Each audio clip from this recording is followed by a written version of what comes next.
नमस्कार साथियों, मैं ललित वैरागी स्वागत करता हूं आपका सारांश एकेडमी के इस यूट्यूब प्लेटफॉर्म में। मित्रों, वर्तमान में विद्यार्थियों के सामने काफ़ी असमंजस की स्थिति बनी हुई है, जिसमें वह प्रारंभिक परीक्षा और मुख्य परीक्षा में से किसकी तैयारी करे, ये बहुत बड़ा प्रश्न उनके सामने खड़ा हुआ है। क्योंकि आयोग के द्वारा प्रारंभिक परीक्षा की जो तिथि है वो 20 जून निर्धारित की गई है और अभी तक उसके द्वारा इसके स्थगन से संबंधित कोई भी सूचना प्रदान नहीं की गई है। तो ऐसी स्थिति में विद्यार्थी काफ़ी असमंजस की स्थिति में है कि वे प्रारंभिक परीक्षा की तैयारी करें या मुख्य परीक्षा की। तो इसी समस्या के समाधान को दूर करने के लिए जगत सर के द्वारा एक शानदार पीडीएफ का निर्माण किया गया है, जिसमें उन्होंने प्रारंभिक तथा मुख्य परीक्षा के कॉमन टॉपिक्स को समावेश किया है। ठीक है, जिससे हम प्रारंभिक तथा मुख्य परीक्षा की तैयारी एक साथ कर सकते हैं। यदि प्रारंभिक परीक्षा आती तो उसकी तैयारी भी अच्छी हो जाएगी और साथ ही साथ हम मुख्य परीक्षा की तैयारी को भी धार प्रदान कर सकते हैं। चलिए शुरू करते हैं आज की हमारी शानदार वीडियो, और अपने दोस्तों के साथ ये वीडियो जरूर शेयर कर दीजिए क्योंकि उनके लिए काफ़ी हेल्पफुल होने वाली है। तो इसमें क्या किया गया कि जो 10 यूनिट है प्रारंभिक परीक्षा की, तो प्रत्येक यूनिट जो कि प्रारंभिक परीक्षा में है उसके कौन कौन से बिंदु मुख्य परीक्षा से मैच खाते हैं, इनका समावेश किया गया है। इसमें 3 कॉलम बनाए गए हैं, जिसमें पहला प्रारंभिक परीक्षा के बिंदु दिए गए हैं, दूसरे में मुख्य परीक्षा के, और ये आप देख पा रहे होंगे छोटा कॉलम जिसमें ये बताया गया है कि पी का मतलब ये है कि कौन से पेपर में है, पेपर फर्स्ट में है, पेपर सेकंड, थर्ड, कौन से में है। ए का मतलब पार्ट है कि पार्ट ए और पार्ट बी, और जो यू का मतलब है वो यूनिट है कि वो किस यूनिट में दिया गया है मुख्य परीक्षा के पाठ्यक्रम में। जबकि ये डन वाला जो पोर्शन है वो छात्रों के लिए दिया गया है। यदि आपने ये कंप्लीट कर लिया है तो इसको आप टिक कर दीजिए, नहीं किया तो नहीं करिए। आप इसका प्रिंट आउट पीडीएफ के माध्यम से निकलवा सकते हैं। पीडीएफ आपको सारांश एकेडमी के यूट्यूब चैनल पर मिल जाएगी और इसकी लिंक नीचे डिस्क्रिप्शन में दी गई है। चलिए शुरू करते हैं आज की हमारी वीडियो, जिसका नाम है मध्य प्रदेश लोक सेवा आयोग के प्रारंभिक और मुख्य परीक्षा के कॉमन टॉपिक्स। तो पहली जो यूनिट है वह है यूनिट 1, मध्य प्रदेश का इतिहास, संस्कृति एवं साहित्य। तो प्रारंभिक परीक्षा में क्या दिया हुआ है? प्रारंभिक परीक्षा में दिया हुआ है मध्य प्रदेश के इतिहास की महत्वपूर्ण घटनाएं एवं राजवंश। ठीक है, तो अब मुख्य परीक्षा में कहां पर दिया हुआ है? तो मुख्य परीक्षा में दिया हुआ है पेपर फर्स्ट के पार्ट ए में यूनिट 5 में। किस नाम से दिया गया है? मध्य प्रदेश की प्रमुख रियासतें, गोंडवाना, बुंदेला, बघेली, होलकर, सिंधिया, भोपाल। और स्वतंत्रता आंदोलन में मध्य प्रदेश का योगदान ये दे रखा है, मध्य प्रदेश में स्वतंत्रता आंदोलन का योगदान, जो कि यूनिट 4 में दे रखा है। तो रियासतें किस में दे रखा है? यूनिट 5 में दे रखा है। स्वतंत्रता आंदोलन यूनिट 4 में दे रखा है और प्रारंभिक परीक्षा में ये टॉपिक एज इट इज दे रखा है। तो आप इन दोनों टॉपिकों की तैयारी एक साथ कर सकते हैं। बस आपको इतना करना है कि जब आप मुख्य परीक्षा की तैयारी कर रहे हो तो आप संभावित प्रश्नों को 3 मार्कर, 5 मार्कर, 11 मार्कर में लिखिए। जबकि आप प्रारंभिक परीक्षा की तैयारी कर रहे हो तो 1-2 पेज में उससे संबंधित फैक्ट लिख लीजिए, ताकि आपकी दोनों की तैयारी काफ़ी अचूक तरीके से हो जाए। और मध्य प्रदेश की जो रियासत है दोस्तों, वो सारांश एकेडमी पर सुजीत सर के द्वारा कंप्लीट कराया जा रहा है, उसे आप जरूर देखिएगा। इसके साथ ही प्रारंभिक परीक्षा में मध्य प्रदेश की प्रमुख कलाएं एवं स्थापत्य कला नाम से एक टॉपिक है, जो मुख्य परीक्षा में किस नाम से दिया हुआ है? भारतीय सांस्कृतिक विरासत मध्य प्रदेश के विशेष संदर्भ में। प्राचीन काल में आधुनिक काल से लेकर विभिन्न कला प्रारूप, साहित्य, पर्व एवं वास्तुकला के प्रमुख पक्ष। तो ये दोनों टॉपिक दोस्तों सेम है, जिनकी तैयारी हम साथ में कर सकते हैं। आगे बढ़ते हैं। अगला जो है प्रारंभिक परीक्षा में दिया हुआ है मध्य प्रदेश की प्रमुख जनजातियां एवं बोलियां। ठीक है, तो मध्य प्रदेश की प्रमुख जनजातियां एवं बोलियां प्रारंभिक परीक्षा में भी है। साथ ही अगर मुख्य परीक्षा की बात करें तो ये पेपर फर्स्ट के पार्ट बी में यूनिट 3 में दिया हुआ है, राज्य की जनजातियां, जिसमें आपदाग्रस्त जनजातियों के बारे में स्पष्ट तौर पे बोला गया है। साथ ही साथ मध्य प्रदेश की जो जनजातियों की स्थिति, सामाजिक संरचना, रीति रिवाज, मान्यताएं, विवाह, नातेदारी, धार्मिक विश्वास व परंपराएं, जनजातियों में प्रचलित पर्व उत्सव, ये आपको पेपर 2 में मिलेगा। अब इन्होंने क्या किया, जनजातियों को 2 भागों में बांटा है।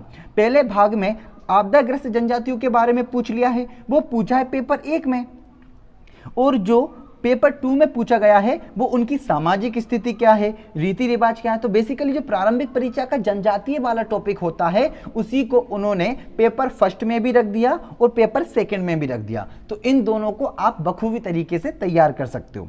साथ ही साथ अगला जो टॉपिक है वो प्रदेश के प्रमुख त्योहार, लोक संगीत, लोक कलाएं एवं लोक साहित्य है। जिसे आप पर्व एवं उत्सव के नाम से मेंस में आपको मिल जाएगा पेपर फर्स्ट के पार्ट ए में यूनिट 4 में।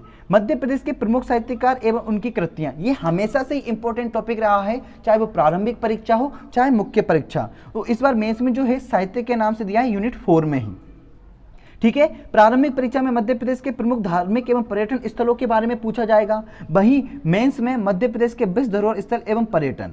तो इन्होंने क्या किया, कुछ नहीं किया, बस थोड़ा सा चेंजेस करके प्रारंभिक एवं मुख्य परीक्षा के बिंदु सेम ही है, बस आपको कंफ्यूज नहीं होना है। ये भी यूनिट 4 में बताया गया है पेपर फर्स्ट के। मध्य प्रदेश के प्रमुख जनजातीय व्यक्तित्व ये मेंस में नहीं है। ठीक है, इसका सीधा तौर पर कहीं भी जिक्र मेंस में नहीं किया गया है। ठीक है, चलिए आगे बढ़ते हैं।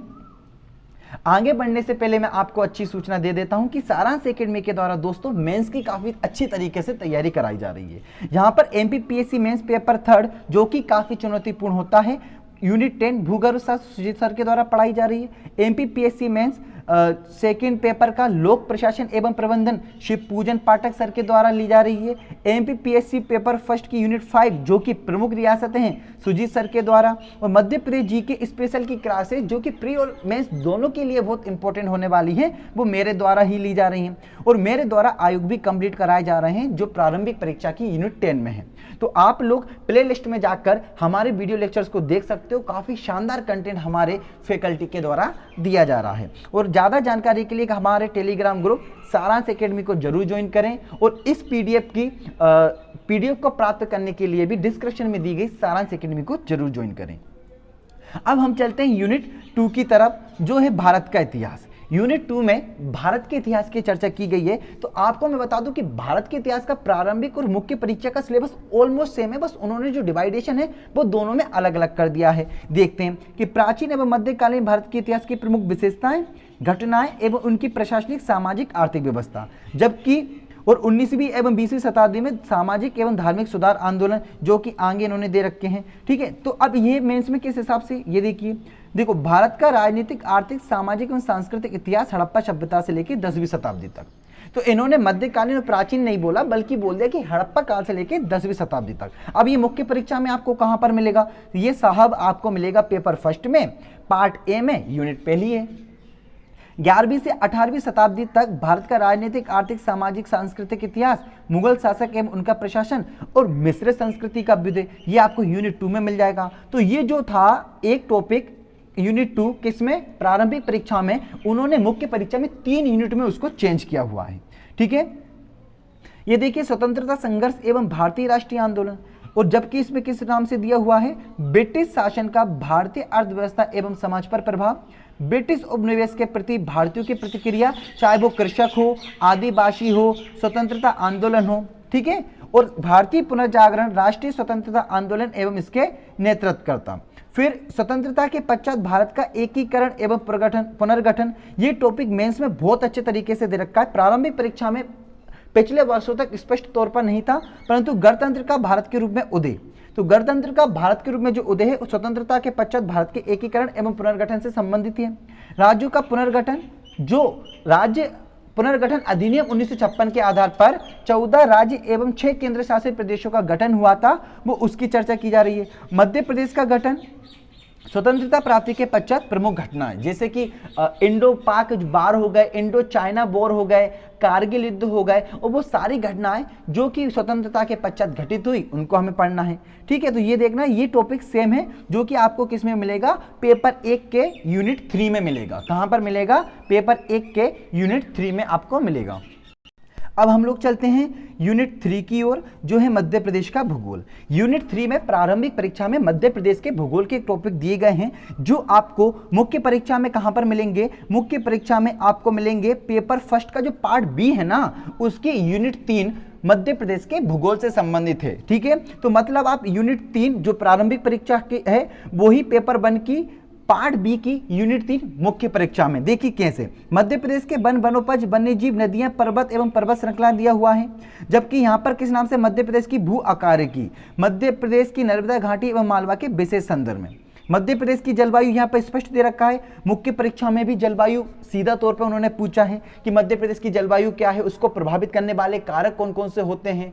ठीक है ना, मध्य प्रदेश में वर्षा का वितरण बताइए, मध्य प्रदेश में ऋतु बताइए। 3 मार्कर यहां से भी आपसे पूछ सकते हैं।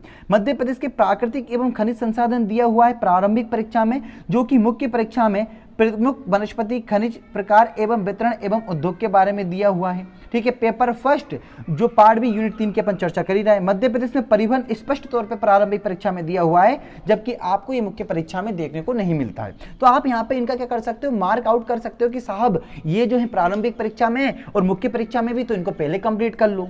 ठीक, इस टाइप का।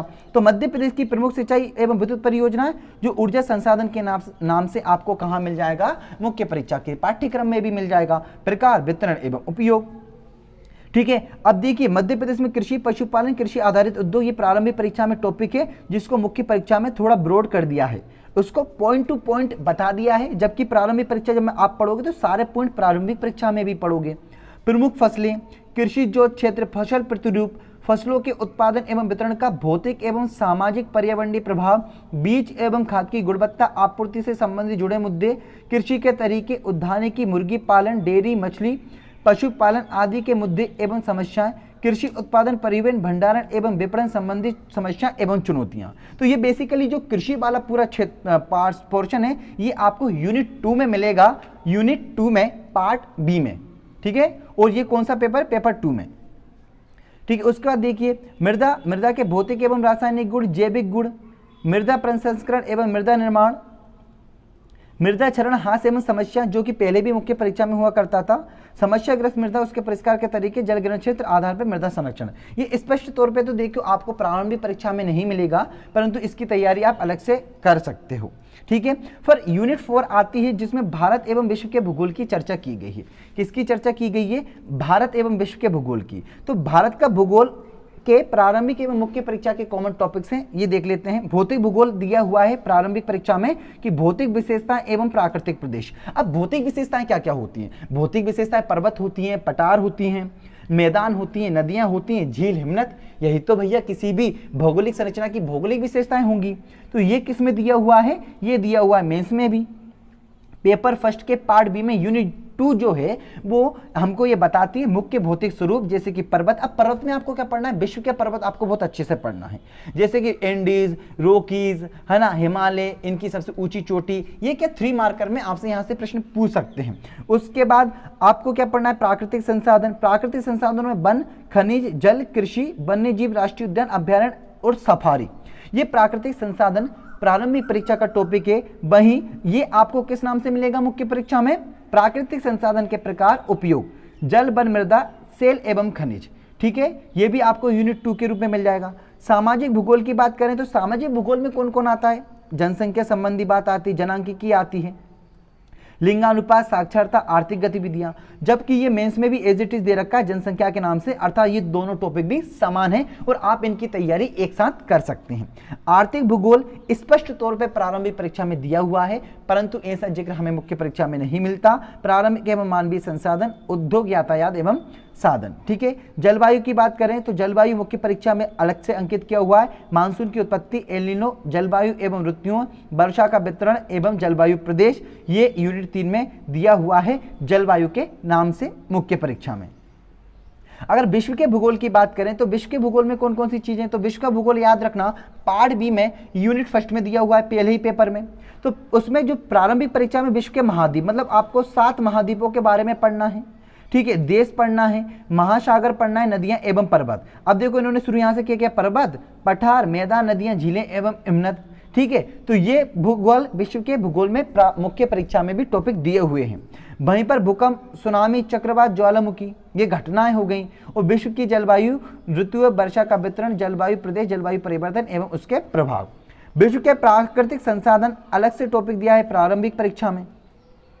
ठीक है, जबकि इसमें जो दिया हुआ है मेंस में वो किस नाम से दिया हुआ है, मतलब संसाधनों में ही ऊर्जा संसाधन भी दिया हुआ है, जबकि प्रारंभिक में ऊर्जा संसाधनों की चर्चा की गई है। जैसे परंपरागत एवं गैर परंपरागत ऊर्जा संसाधन, तो इसमें किस नाम से, ऊर्जा के पारंपरिक एवं गैर पारंपरिक स्रोत। ठीक है, अर्थ, परिभाषा, उदाहरण, अंतर। अब याद रखने योग्य वाली बात है कि जियोग्राफी का टॉपिक है ऊर्जा, परंतु ये पेपर 3 की जो यूनिट 8 है पेपर 3 की यूनिट 8 है, उसमें ऊर्जा का पूरा एक टॉपिक दे रखा है। तो आप मतलब पेपर 3 का जो यूनिट है 8 है, आप उसे जियोग्राफी के साथ कंप्लीट कर सकते हो। ऊर्जा दक्षता, ऊर्जा प्रबंधन, संगठनात्मक एकीकरण, परिचालन कार्यों में ऊर्जा प्रबंधन, ऊर्जा क्रय उत्पादन, उत्पादन योजना, नियंत्रण, रखरखाव, ऊर्जा रणनीतियों से संबंधित मुद्दे एवं चुनौतियां और ऊर्जा के वैकल्पिक स्रोत। तो प्रारंभिक परीक्षा में 4 शब्दों में उसने पूरा खत्म कर दिया है कि परंपरागत एवं गैर परंपरागत स्रोत, उसी को उसने मुख्य परीक्षा में किस प्रकार बताया है, एक एक शब्द डिस्क्राइब किया हुआ है कि आप ऊर्जा की भैया ये चीजें पढ़ लीजिए, जो कि आपकी पेपर 3 में यूनिट 8 है।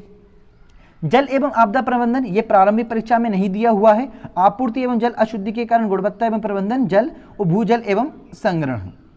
ठीक है, अब भूगोल की आधुनिक तकनीक का भी कोई संबंध आपकी प्रारंभिक परीक्षा से नहीं, मतलब ये अलग से टॉपिक है, यूनिट 5 है।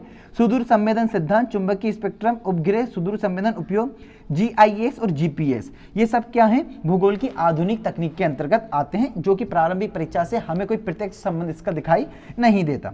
भूगर्भ शास्त्र, ये जियोग्राफी वाला पोर्शन ही है जिसे पेपर 3 में रखा गया है यूनिट 10 के अंतर्गत। भूगर्भ शास्त्र मतलब भूगर्भ शास्त्र की परिभाषा, अब देखो पृथ्वी की हम संरचना पढ़ते हैं, भूपर्पटी, मेंटर और कोर, ये भी किस में आता है, ये भूगोल में ही आता है ना। स्थल मंडल किस में पढ़ते हैं, भूगोल में पढ़ते हैं। जल मंडल, पृथ्वी की उत्पत्ति, आयु, ठीक है, आग्नेय अपसादी कायंत्रित सेल, मृदा निर्माण, भूमिगत जल, प्राकृतिक कोयला, प्राकृतिक तेल, गैस, ये सब किसके टॉपिक हैं, जियोग्राफी के टॉपिक हैं, जिसे आयोग के द्वारा अब पेपर 3 में पटक दिया गया है यूनिट 10 के नाम से।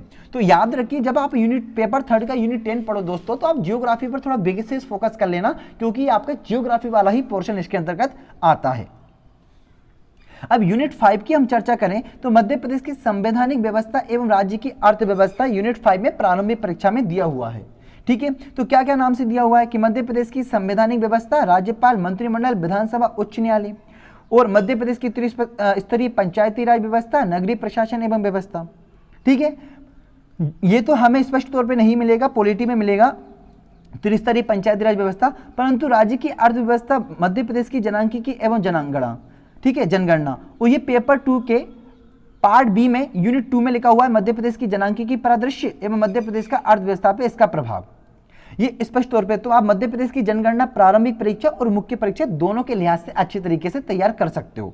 ठीक है, जिसमें डेफिनेशन इंपॉर्टेंट है, आंकड़े इंपॉर्टेंट है, और क्षेत्रीय वितरण तो हमेशा ही आयोग क्या कर रहा है, मुख्य परीक्षा में पूछ रहा है, इस बार भी उसने पूछा था।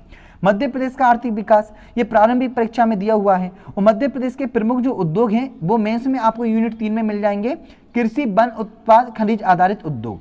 ठीक है, तो ये भी आपको मिल जाएंगे। तो आप मध्य प्रदेश के प्रमुख उद्योग और मेंस में भी प्रमुख उद्योग, कृषि उत्पाद, वन एवं खनिज उद्योगों को आप पढ़ सकते हो।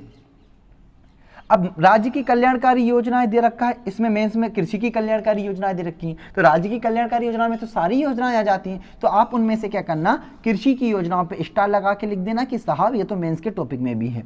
सेवा क्षेत्र में योगदान, मध्य प्रदेश का आधारभूत ढांचा एवं संसाधन, ठीक है, औद्योगिक क्षेत्र, समृद्धि, प्रवृत्ति एवं चुनौतियां, कुशल मानव संसाधन की उपलब्धता, मानव संसाधन का नियोजन, उत्पादकता, रोजगार के विभिन्न चलन, ये पेपर 2 में यूनिट 2 में दिया हुआ है। हालांकि ये आपको प्रारंभिक परीक्षा में थोड़ा कम देखने को मिलेगा। ठीक है, तो ये आपको प्रारंभिक परीक्षा में नहीं, इसके टॉपिक्स को आपको अलग तैयार करना है। अब यूनिट 6 की बात करें तो यूनिट 6 जो है वो भारत का संविधान, शासन प्रणाली एवं अर्थव्यवस्था की चर्चा करता है। ठीक है, तो भारतीय संविधान में क्या बताया गया है, संविधान सभा के बारे में बताया गया है प्रारंभिक परीक्षा में, संघीय कार्यपालिका एवं राष्ट्रपति संसद के बारे में बताया गया है कि आपको इसका बारे में पढ़ना है, नागरिकों के मौलिक अधिकार, कर्तव्य और नीति निर्देशक तत्व, संवैधानिक संशोधन, सर्वोच्च न्यायालय एवं न्यायिक व्यवस्था। तो ये प्रारंभिक परीक्षा के टॉपिक हैं, जो मुख्य परीक्षा में अलग अलग टॉपिक के नाम से, जैसे भारतीय संविधान, निर्माण, विशेषता एवं मूल ढांचा। ठीक है, वैचारिक तत्वों की अगर चर्चा करें तो उसमें उद्देशिका, मूल अधिकार, राज्य की नीति निर्देशक तत्व और मूल कर्तव्य हैं, जो कि प्रारंभिक परीक्षा में भी एज इट इज आपको मिल जाएगी। सेम अगर बात करें भारतीय संविधान की तो ये प्रमुख संशोधन, जो कि प्रारंभिक परीक्षा में संवैधानिक संशोधन के नाम से स्पष्ट है, और ये हमेशा एग्जाम में 1 न 2 प्रश्न आते ही रहते हैं। और सर्वोच्च न्यायालय एवं न्यायिक व्यवस्था को मुख्य परीक्षा में हमेशा तवज्जो दी गई है। तो उच्चतम न्यायालय, उच्च न्यायालय, न्यायिक प्रलोभन, न्यायिक सक्रियता, लोक अदालत, याचिका, यहाँ से मेंस में भी काफ़ी अभी फोकस किया गया था और अच्छे प्रश्न पूछे गए थे। तो आप कोशिश करना कि संविधान है वो तो मेंस में एज इट इज दिया है, कोई ज़्यादा फेरबदल आपको उसमें नहीं मिलेंगे। नोट करके क्या बताया गया है कि मुख्य परीक्षा पेपर 2 यूनिट 3, 4, 5 के जो टॉपिक्स है प्री में नहीं है और वो यहाँ पर नहीं लिखे गए हैं। मतलब मुख्य परीक्षा पेपर 2 के यूनिट 3, 4, 5 आप इनको अलग रख सकते हो यदि आप प्रारंभिक एवं मुख्य परीक्षा की तैयारी अभी कर रहे हैं तो।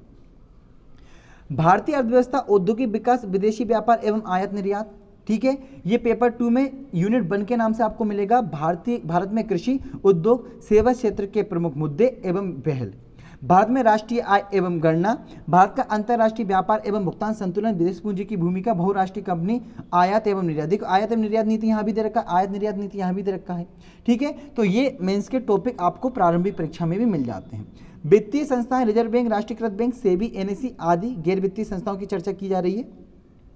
तो ये आपको मिल जाएंगे भारतीय रिजर्व बैंक, ठीक है, क्योंकि रिजर्व बैंक की बात करें, व्यापारिक बैंक के कार्य, वित्तीय समावेशन वगैरह टॉपिक आपको मेंस में मिल जाएंगे, ठीक है। चलिए आगे बढ़ते हैं। यूनिट 7 की बात करें तो विज्ञान एवं पर्यावरण दिया हुआ है प्रारंभिक परीक्षा में। तो आपको पता होगा विज्ञान की मौलिक सिद्धांत पहली ही लाइन में लिखा हुआ है, जो कि मुख्य परीक्षा में इन्होंने बायोलॉजी, फिजिक्स और केमिस्ट्री इन 3 यूनिट बनाया है, ठीक है, और 3 यूनिट को 33 नंबर का बता है। तो मैं आपको एक बात बता दूं, यदि आप प्रारंभिक परीक्षा में विज्ञान के केवल मौलिक सिद्धांत पढ़ रहे हो तो आप मत पढ़िए, आप पूरी फिजिक्स, केमिस्ट्री और बायो पढ़िए ताकि आपके मौलिक सिद्धांत भी कवर हो जाएं। और पेपर 3 की जो यूनिट 1, 2, 3 है, पेपर 3 की यूनिट 1, 2, 3 जो 33 नंबर की है, अर्थात 90 नंबर की आपकी एक साथ कंप्लीट हो जाए। 3 मार्कर, 5 मार्कर और 6 मार्कर में आप इसे अच्छे से कंप्लीट कर सकते हो। और इनको आप थोड़े टॉपिक वाइज अब जाओगे तो आपको पता चलेगा ऑलमोस्ट लुसेंट के टॉपिक आपको इसमें मिल जाएंगे। अब बात करें अगला टॉपिक प्रारंभिक परीक्षा में क्या है कि भारत के प्रमुख वैज्ञानिक संस्थान, उनकी उपलब्धियां, उपग्रह एवं अंतरिक्ष प्रौद्योगिकी। अब ये किस नाम से दिए हुए हैं साहब, ये दिए हैं, देखो अब इन्होंने क्या किया, इसमें प्रमुख वैज्ञानिक संस्थान इन्होंने केवल प्रारंभिक परीक्षा में शब्द लिखा है, जबकि मेंस में उन्होंने क्या किया है, पूरा बता दिया कि ये प्रमुख संस्थान हम आपसे पूछेंगे। और ये बताया है पेपर 3 की यूनिट 7 जो कि काफी बड़ी है, ठीक है। तो आप कोशिश ये करना कि प्रारंभिक परीक्षा में जब प्रमुख संस्थान पढ़ो तो सबसे पहले साहब आप ये पढ़ लो ताकि प्रारंभिक परीक्षा में भी काम आ जाए और मुख्य परीक्षा में भी काम आ जाए। कौन कौन से, जैसे कि इसरो हो गया, राजा रमन्ना हो गया, ठीक है, सतीश धवन अंतरिक्ष केंद्र हो गया, श्री हरिकोटा हो गया, DRDO, भाभा परमाणु अनुसंधान केंद्र, टाटा मूलभूत अनुसंधान संस्थान, राष्ट्रीय वायुमंडलीय अनुसंधान प्रयोगशाला, तरल प्रणोदन केंद्र Bengaluru, Indian deep space network, Indian space science data centre, Vikram Sarabhai अंतरिक्ष केंद्र, त्रिवेंद्रम भारतीय अंतरिक्ष विज्ञान केंद्र, है ना। तो इस टाइप से सारे संस्थानों को आप क्या करिए 3 मार्कर में कंप्लीट कर लीजिए कि साहब कहाँ पर है, ठीक है, इसका प्रमुख कौन है और इसका प्रमुख उद्देश्य कार्य क्या है। और यहीं पर आप 3 चीजें कंप्लीट कर लोगे तो आपकी यूनिट जो 7 प्रारंभिक परीक्षा में वो भी कंप्लीट हो जाएगी। भू स्थिर उपग्रह, अब इसमें लिखा हुआ है उपग्रह, ठीक है, इसमें आप स्पष्ट देख पा रहे होंगे कि उपग्रह लिखा हुआ है, तो उपग्रह यहाँ पर लिखा हुआ है प्रारंभिक परीक्षा में भी ये स्पष्ट लिखा है। तो यहाँ पे उपग्रह प्रक्षेपण यानी कि पीढ़ियाँ, अंतरिक्ष प्रौद्योगिकी प्रक्षेपण पीढ़ी, तो आप इसको कोऑर्डिनेट करके पढ़ाई कर सकते हो। ये पेपर 3 यूनिट 7 में दिया हुआ है। पर्यावरण एवं जैव विविधता ये दिया हुआ है यूनिट 7 में, जो कि एक पूरी यूनिट है। तो आप पर्यावरण एवं जैव विविधता जब प्रारंभिक परीक्षा के लिए पढ़ो तो प्रयास करना कि आप उसे थोड़ा डीप में जाके पढ़िए, केवल फैक्चुअल चीजें मत लीजिए, क्योंकि पूरी 30 नंबर की यूनिट है मेंस में। कितने नंबर की? पूरे 30 नंबर की यूनिट है मेंस में, जो कि पर्यावरण की परिभाषा, क्षेत्र एवं आयाम, भौतिक, आर्थिक, सांस्कृतिक, शैक्षणिक, मनोवैज्ञानिक, भारतीय संदर्भ में पर्यावरण की अवधारणा, आधुनिक विश्व की पर्यावरण की अवधारणा, मानव गतिविधियों का पर्यावरण प्रभाव, पर्यावरण से संबंधित नैतिकता एवं जैव विविधता। देखो जैव विविधता तो इनका हमेशा फेवरेट टॉपिक रहा है, इसको तो आप अच्छे से कंप्लीट कर लीजिएगा, ठीक है। तो यहाँ से भी सीधे प्रश्न पूछे जा सकते हैं। पोषण आहार एवं पोषक तत्व ये आपको देखने को नहीं मिलता है, पोषण आहार वाला देखने को थोड़ा मिलेगा। मानव शरीर संरचना, ये मानव शरीर के अंग, संरचना एवं कार्य प्रणाली मुख्य परीक्षा में मिल जाएगा।